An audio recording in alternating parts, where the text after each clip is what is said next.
Hello, can you hear me? Ah, there you can. That woke everyone up. Welcome to this very special session. I'm Anna Smith. This is, of course, the Storytellers Stage.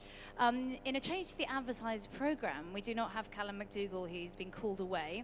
So apologies to anyone who originally planned to come to see him. However, we do have a very special treat for you. Kiss Me First is a new Channel 4 and Netflix series which combines live action with animation. We're going to hear more about it shortly. First of all, let's have a look at an animation reel. Let's go. Take a life. Any life. Who's that? Take your life. Think about how many people you'll encounter in your entire existence. Family, friends, rivals, colleagues, enemies, lovers. The ones who stuck around. The ones that got away. Consider the ones you loved and couldn't tell, or were afraid of, or secretly yearned to humiliate, or maybe suck out of the world. Then consider how it would be if it were all possible.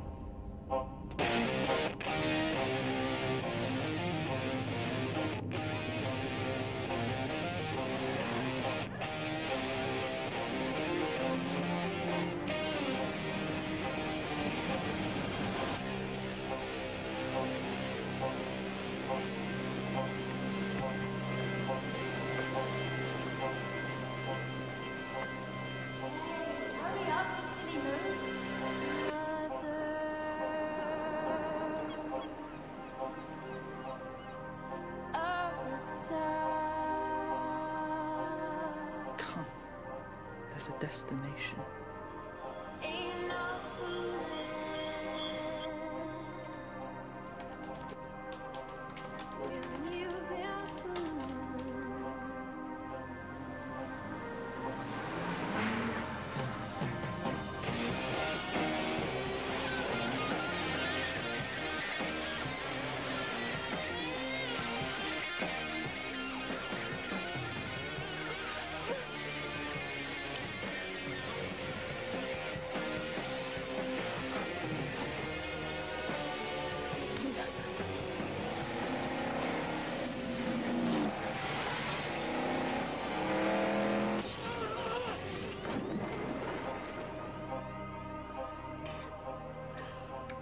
Every experience, every thrill, all of them. We're going on this journey together.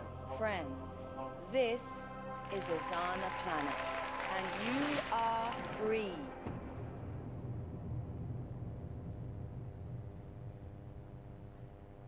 Wow, Kiss Me First looks absolutely amazing. Very excited about that. Before we get to the questions, I just wanted to let you know that you can get into the app or go online to glsr.it/BVA18 and ask some questions, and they will come up here and I will ask them to our panel. So I'm very pleased to welcome Melanie Stokes, who is the executive producer, and Muftic, who is the director. Congratulations to you both on what looks like a very exciting project. Thank you. Melanie, tell me more how all it came about and the origins of this exciting project. So, Kiss Me First is now going to be a returning thriller on Channel 4 and Netflix. But it started out as a book by Lottie Mogak. It was her debut novel. It's a young adult fiction. And about 4 years ago, I was looking for, I have a production company and we specialise in making live action drama and comedy for broadcasters. And I was looking for a story that kind of looked at the revolution really that has undergone the kind of young generation of today in the way that they live their lives online. And it seemed to me that TV hadn't really caught up with that revolution, and that I have triplets, they're now 18, but so they are my own little kind of test case group, and I was very aware that when I was 18, I might have had my own kind of fantasies about who I was and who I wanted to be, but actually I didn't have a platform to share those fantasies. And what's different now is that young adults absolutely share their fantasies the globe over, and they can do that anonymously, they can do it in various avatars, various alter egos. be it through playing video games or through Snapchat or whatever their kind of mode of communication is. But that this must have quite a change on your identity and emotionally and on your sort of your psychology of how you see yourself and how you relate to other people. So I really wanted to do a story, for a traditional drama that kind of looked at that phenomenon really. So when I read the manuscript for Kiss Me First, I felt that Lottie's novel was the first thing I read that really kind of began to explore that. So in the novel, she's on Facebook, and she goes into various chat rooms, and she gets kind of, she joins this kind of group of people that kind of think differently, and she ends up appropriating another girl's identity. So it seemed to me that this was kind of really doing what I wanted it to do, in the sense that it was looking under the skin of what it feels like to live your life online. So I approached Brian Elsley. Brian Elsley is the creator of Skins, which is obviously a very successful young adult drama, and got him to read the manuscript, and he agreed that this felt like a really new territory and a new way of exploring what it is to be young today. So we then went to Channel 4 and Netflix, and they gave us some development money. And it was at this point that we began to think about the chat room, because the chat room was obviously not that visually exciting as a way of telling a story. So we sat round and we were thinking, oh, it'd be really radical if we had the characters that she's chatting to coming into the room with her. And then we thought, well, actually, that's not that exciting, really. And then Brian said, well, what about if when she goes into, it's not a chat room, what about if it's VR? What about if she's a gamer? And suddenly, that was kind of the defining moment in the development, really. It was like, yeah, what she should do is she should be her avatar, so that when she goes into when she meets these characters online, she is actually meeting them as her avatar. So that's where we met Khan, and then started to develop how to do that. So I've probably taken too long, haven't I? Not at all. I could listen to you talk about this all day. It's so exciting. So Khan, let's hear a bit from you. I mean, you've got a gaming background as well as being an artist and a director. So this must have been a great project for you. Yeah, I mean, it was an incredible opportunity. It sounded fantastic. The premise of it, young people going into this virtual reality game, and trying to create serious drama within that space was a fantastic and inviting opportunity for me.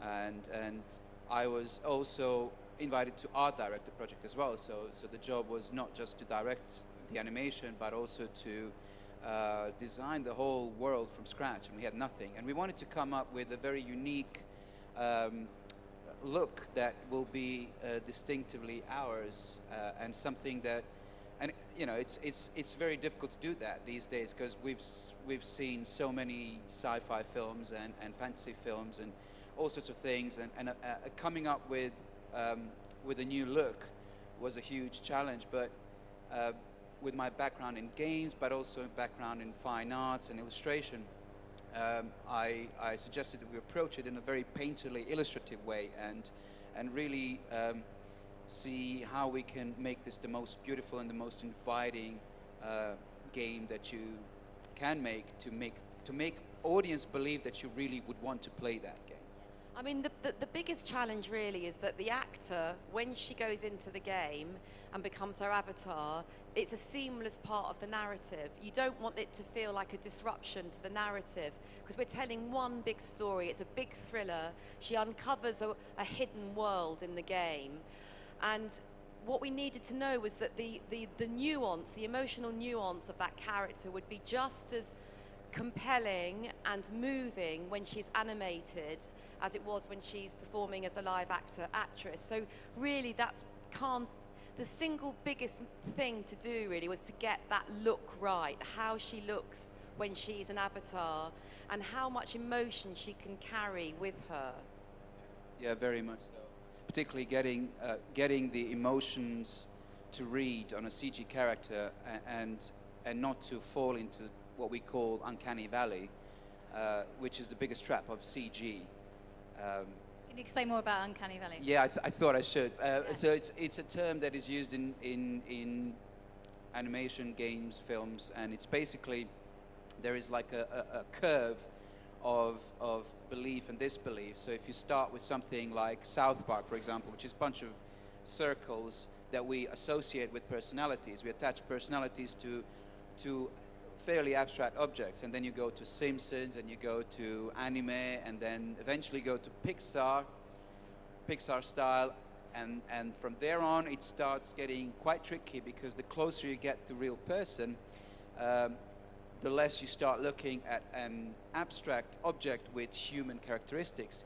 You it swaps, and you start seeing a human with flaws, and finding just how far you can push it until you see a human with flaws is a very elusive, difficult thing to do, and no one's figured it out yet, regardless of the budget and the size of the project.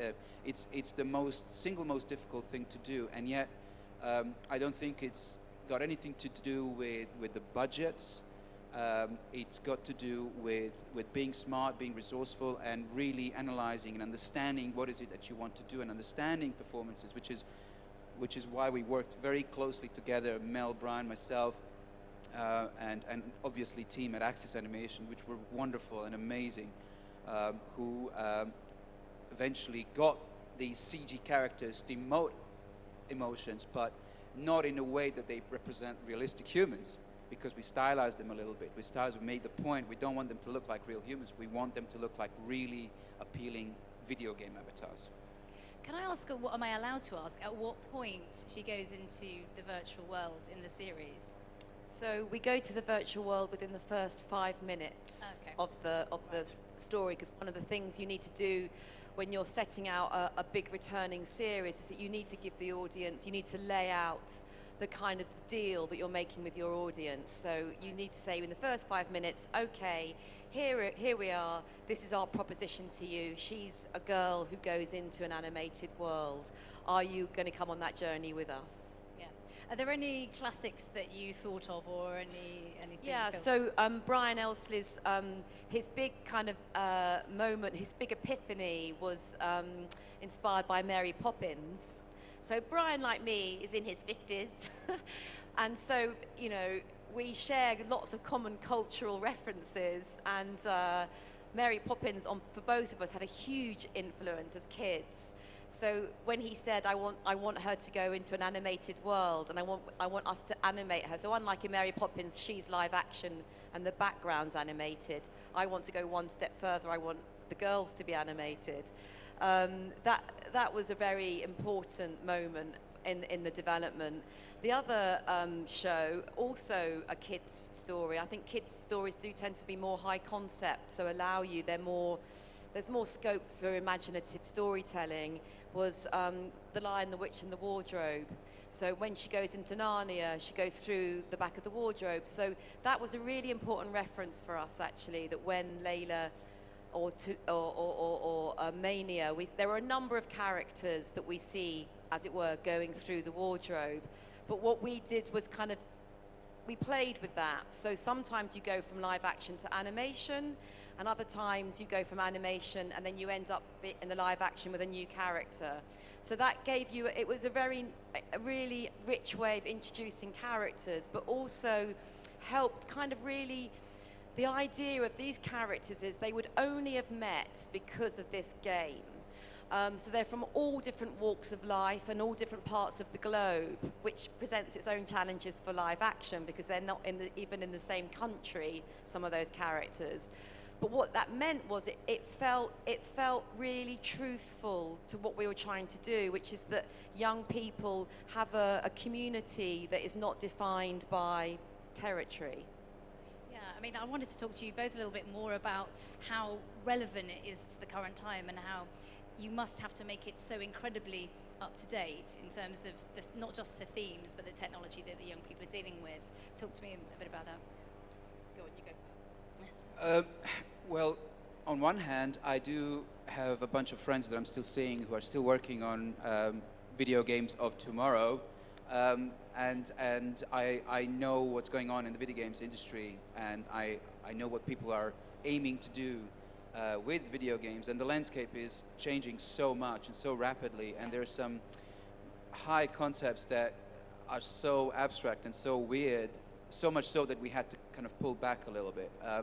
But in the one common theme is that the games are becoming more and more immersive, and they're becoming more and more part of our everyday lives, and they're integrated into your social media, your everyday life, everything. So you're just kind of becoming part of that. So the whole idea of us creating this world of Asana, as we call this game, is to have a game that everyone's playing it. We say there's always 200, 300 million people playing it. It's as if you combined Facebook, Instagram, World of Warcraft, and YouTube into one thing, and that would be the thing, and everyone's on it all the time. You can access it through different platforms, through different media, so it's this omnipresent thing.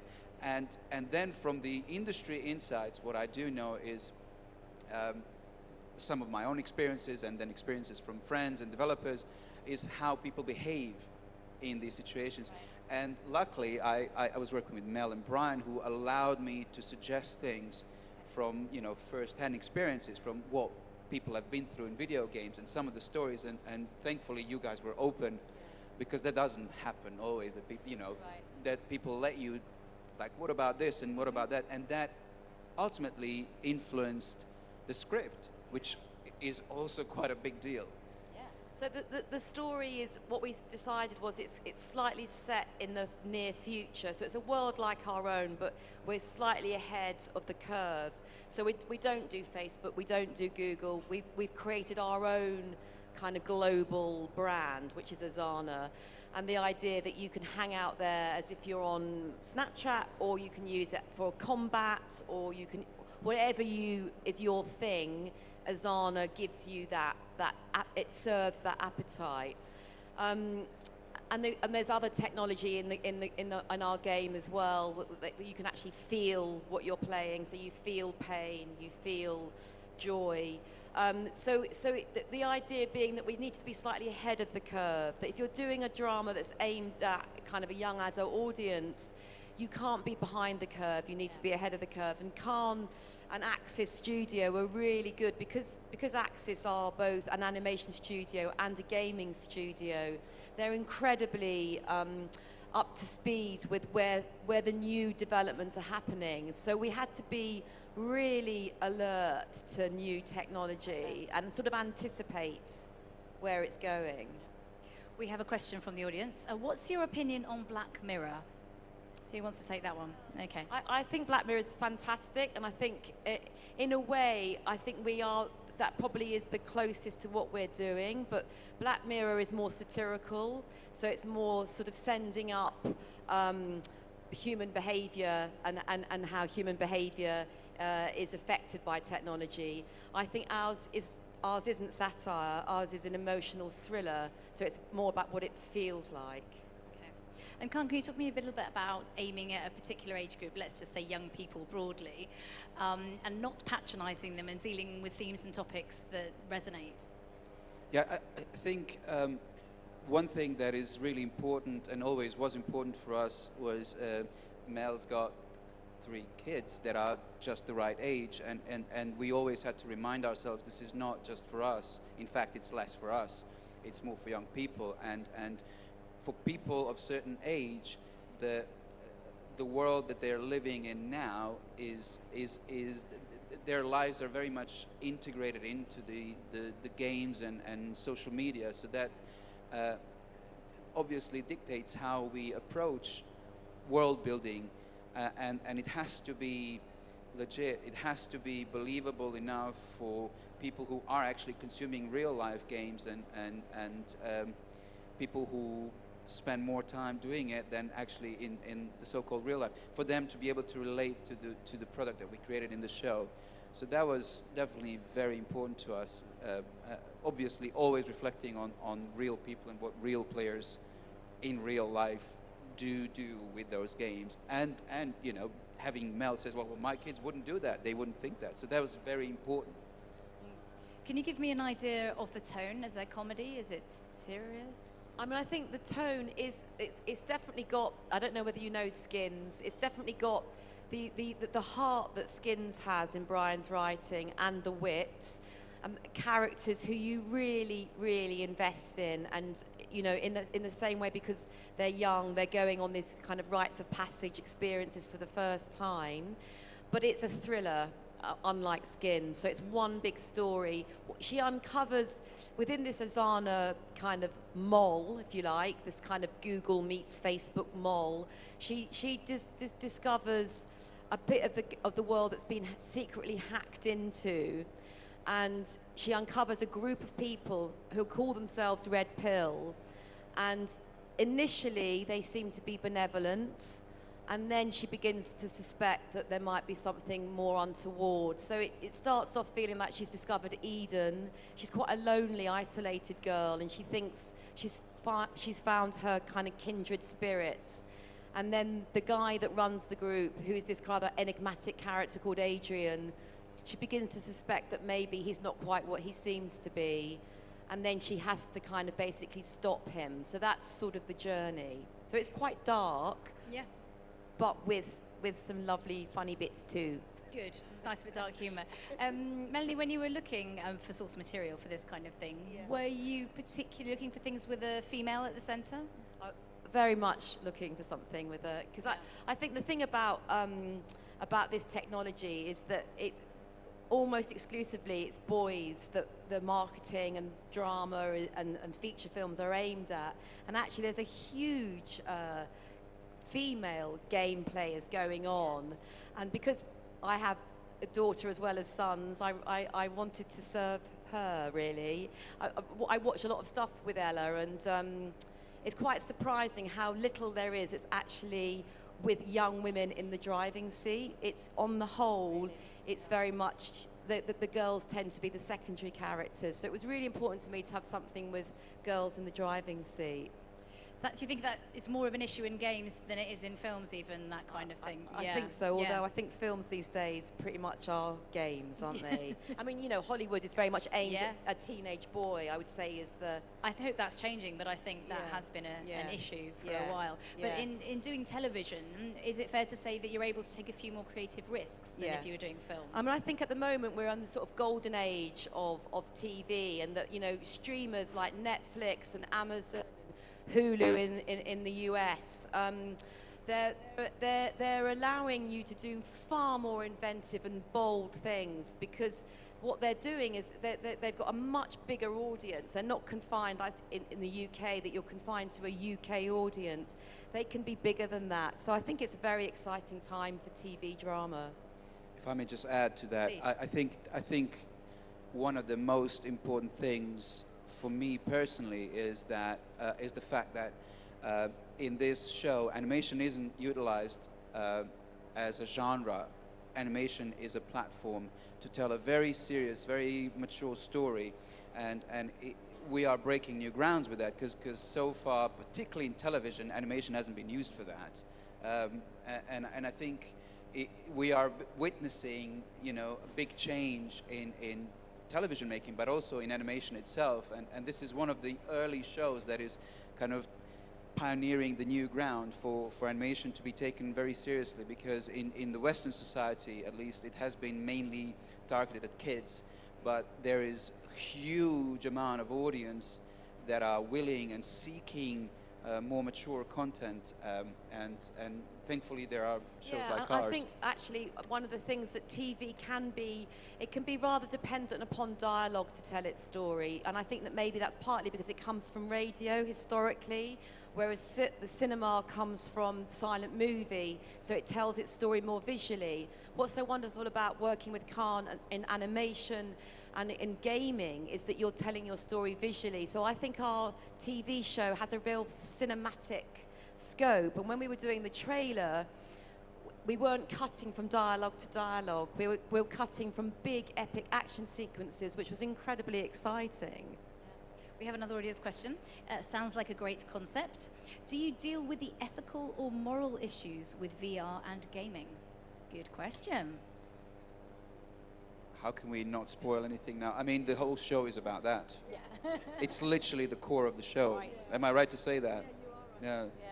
But Okay. it's all about finding your moral compass and not being influenced and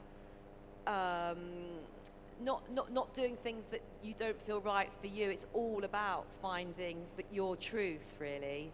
Yeah. And how it affects your reality. That's because our virtual lives on Instagram and on whatever have become like the second life, have become a second reality. And then every now and then there's a cross section where we realize we're not these projected images of ourselves. We're not the perfect version of us on a beach. That's not us. So it's really interesting, that cross-platform where these two meet. There's an aspect in which we looked at the gaming world almost like a drug. So it's how addictive it is to escape from whatever your reality at the moment, for whatever reason is challenging, that the game is a way to escape from that. But of course, in our story, she can't escape because there's more challenges in the game. Did you do any research into actual addictions for social media and such like? Yeah, we did, Yeah. because it does go quite dark. So we had to be really careful about how we showed that, so that it wouldn't be too seductive. But equally, it's transgressive, because that's what good drama does, right? It breaks the rules and it makes you feel uncomfortable. Drama should make you feel uncomfortable. It shouldn't just be nice and comforting, I think. Yeah, definitely. Can you give me a bit more idea of the scale of the project and how long you've been working on it, and how many people have been working on it? I don't even remember anymore. It's been long. I read the manuscript in 2014, Right. so 4 years. That's Right. quite a long process, but the animation takes longer. So a typical 6-episode TV drama series would take about a year from green light to delivery. This took 2 years. I think we could probably get it down to 18 months if we really, if we got the scripts ready. They're two different languages. Live action drama is a very messy, organic process that you're constantly revising. The script is never finished. You're revising it as you're shooting. You're revising it in the edit. The story is constantly being... Hello? Oh.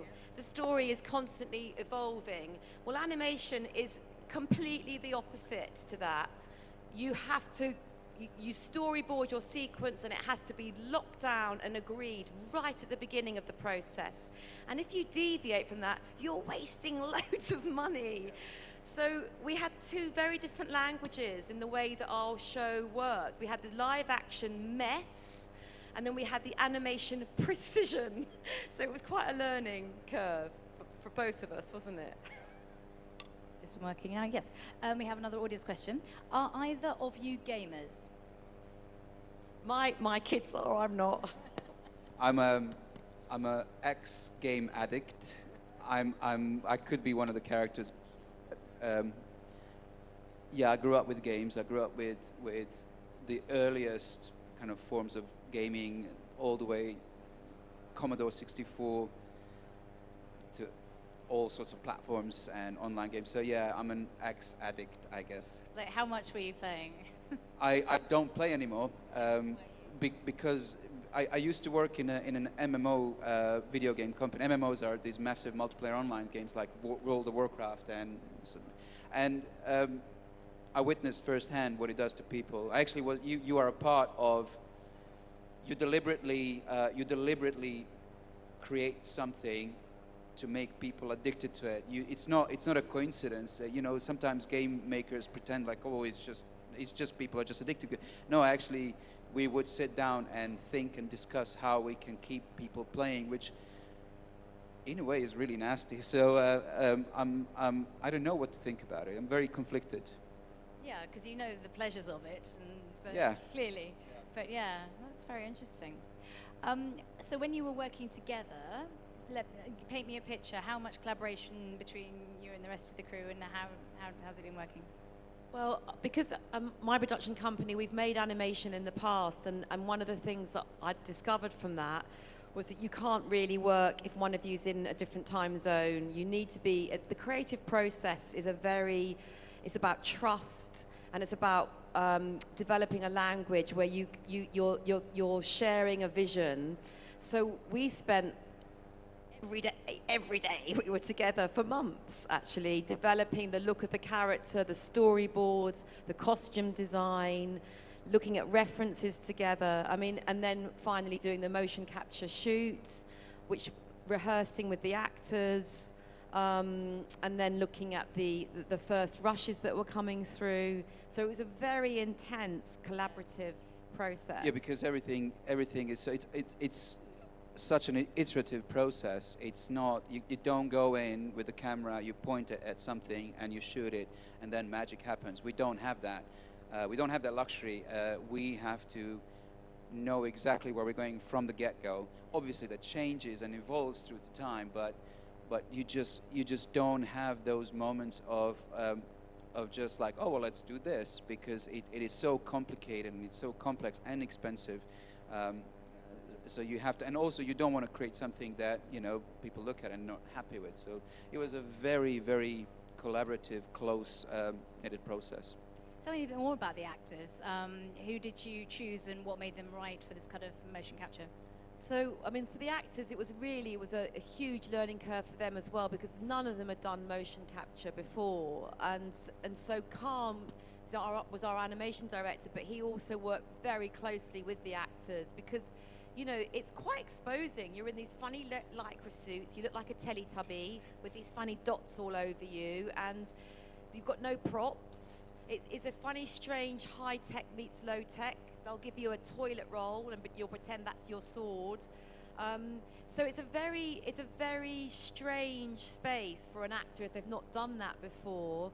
But Khan was really crucial in working with them on the level of performance, because actually if you exaggerate too much, it just becomes silly. So it's a flat, you need quite a flat performance, actually, don't you? Yeah, I mean these days it's actually trying to get the best out of the actor, and there's this fine line where they become overly conscious of the fact that they're in the motion capture studio, which is very much like this room. It's very industrial. It's about 100 cameras pointing at them, and they're in this big empty space which we call volume, and there's a bunch of people just looking like that at them, and they feel completely exposed, and they look ridiculous. So it's an incredibly big ask for the actors, right? I mean, just, you know, even for the most experienced actors, because I've worked in films before, and I've seen rushes of people like Benedict Cumberbatch, and even for someone like that, it's quite a big ask to say, well, imagine now you're in a jungle and you're a tiger, and, you know, that sort of stuff. So they were really amazing, absolutely amazing, and I was allowed to have access to the actors, and I was allowed to introduce them to the process, to show them concept art, to show them early animation tests, to show them the intention of what it is that what we want to do. We even did some pre-visualization, which we call previs, with sort of very crude animation of what the scenes are going to be like, and then letting them take that on. And actually, the really wonderful thing happened when we first time rehearsed, if you remember, when we came to Shepperton Studios for the first time, and I've spent literally weeks with my wonderful animators at Axis and a guy called Friedel Joost, fantastic animation lead, and we were planning how each character is going to move here, and then they're going to make 2 steps to the left, and then we came to the studio and we let actors just do their thing, and suddenly it was there, and it was 1,000,000 times better than anything we could have come up with, which just goes to show that just the aspect of having actors and this organic, spontaneous quality to it is just one invaluable. of the things that I think one of my favorite things that we've done with it is that because it is motion capture, there's about 5 or 6 characters who we animate, but the 2 lead girls, Tallulah and Layla, they both have these facial tics. in live action. Now, normally in animation, you wouldn't have facial tics because it's not something you see in animation, is it? Because there's a kind of an idealization, I think, that goes on when you animate a character. But because we wanted to show the connection between the avatar and the actress, we keep these tics, and it's incredibly endearing. So Layla kind of does this thing when she goes like that with her lips when she's thinking. And when she does it in animation, you go, that's her. And it's those little moments that really make her feel alive. And that was probably the most difficult thing to do, because we did motion capture, but when you get these subtle mannerisms and you chuck them on your model, it just breaks apart. It doesn't work. So we had to kind of recreate it by hand.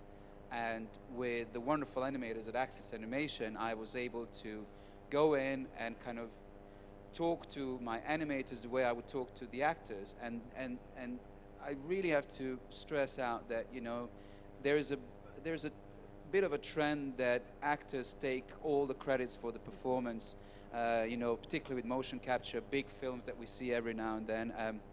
And there's a huge amount of people in the background that no one talks about. These are animators, all the VFX artists that put an enormous amount of not just technical skills, but artistic mastery of the highest level. And really, they co-create these performances just as much as the actors. So as much as I love my actors, and I'm still friends with them, I just talk to I think Tallulah. it's the same as editors, isn't it? You Yeah. know, the great Hollywood actors will say the editor makes their performance because it's kind of taking a bit from that take, a bit from that take. You know, it is where does the sort of technical skill finish and the artistry start? Well, I think it's a constantly moving feast, isn't it? It's entirely a collaboration, isn't it, between everyone. We have time for one or two more questions, and we have one here. It's great to hear that you are using a female lead. Will you at some point incorporate actors from an older generation and pull this into the story? Ooh, or is that a spoiler? We have actors from an older generation in the story, and all will be revealed. Excellent.